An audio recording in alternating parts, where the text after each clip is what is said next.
इसका recording studio Ekangar सराय। मिलेला आइलू हम छौरी गे दूर से देना चिखाई चिजावा मशहूर गे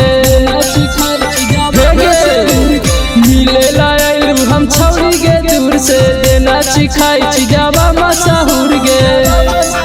अरे हियो हम माल तोर बाकी संगे सोवे न देबो हियो हम माल तोर बाकी संगे सोवे न देबो केतन कर दीदी छाछड़ बाकी तोवे न देबो केतन कर दीदी छाछड़ बाकी तोवे न देबो।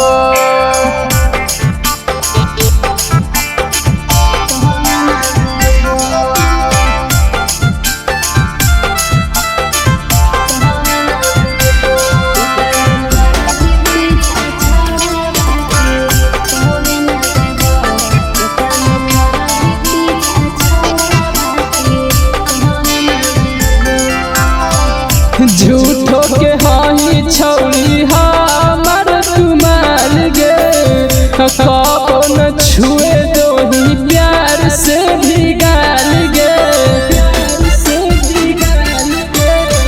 झूठो के हाही छौरी हमर तुमाल गे कौन छुए दोही प्यार से भी गाल गे।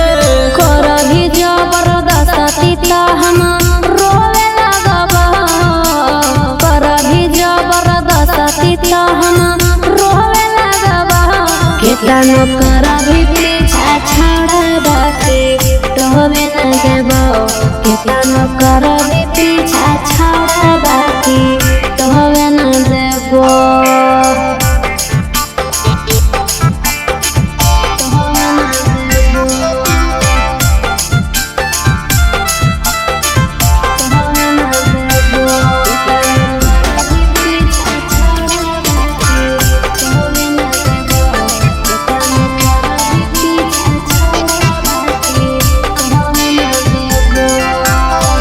दिलिया छौरी तोरा दिल से निकाल गे हियो बदनाम किया शीशावे के माल गे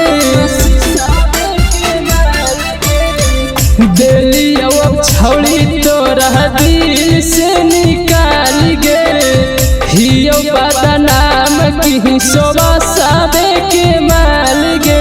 केतनो फूसल भी बाकी काम होवे न देबो केतनो फूसल भी बाकी काम होवे न देबो केतनो कर भी पीछा छड़ बाकी तोवे न देबो केतनो कर भी पीछा छड़ बाकी तोवे न देबो। इसका रिकॉर्डिंग स्टूडियो एकंगर सराय।